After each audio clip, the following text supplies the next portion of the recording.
DNTV. I'm Brianne Graber. The DNTV staff and News Tribune editorial page editor Chuck Frederick met with Minnesota Governor Tim Pawlenty at the Capitol Thursday as part of the Duluth and St. Louis County Days. We bring you the highlights from that meeting now. Governor, you've been criticized, especially by DFLers, I think, for a political and a governing philosophy that focuses on cutting, without an emphasis on achieving balance by raising revenue. Of course, we all know what raising revenue means.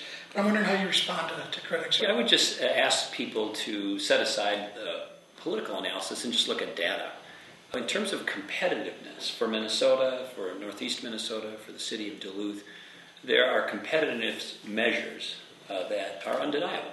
On the spending side, for the state of Minnesota, I shared these numbers with you this morning. Yeah. Minnesota from 1960 to 2003 was on an absolute spending binge. And with very few exceptions, even though they say I cut the budget still went up. It didn't go up as fast as projected or predicted. So there's only been one biennium. Biennium is a 2-year budget cycle.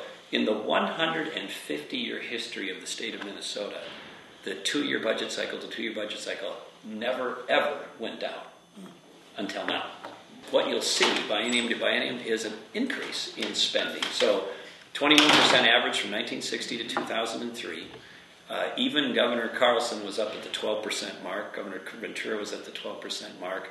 My first 2-year period, when they said I slashed the budget terribly, it went up 5.6% over 2 years. The second period, it was something like that. It's undeniable on the competitiveness measures, on the data measures, that what we have constructed at the federal level, what the federal government constructed, what Minnesota's state government has constructed historically, and what many cities and counties have constructed historically cannot be sustained mathematically.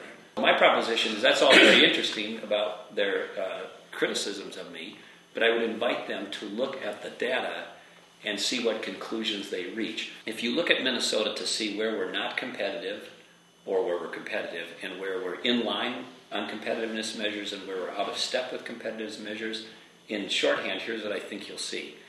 Minnesota is very competitive on average in education. Minnesota is very competitive, and by competitive I mean top 5, for sure top 10 in just about everything, in healthcare. Minnesota is extremely competitive on the size and scope and nature of the social services we provide. Minnesota is very competitive in its commitment to the outdoors, natural resources, and the like, and down the list. There is only one thing that we're not competitive on, which is one of the most important things, and that is our business climate and our tax climate. To view other videos from Duluth Days, go to duluthnewstribune.com/event/videos or go to the video player at the bottom of the homepage anytime, any day.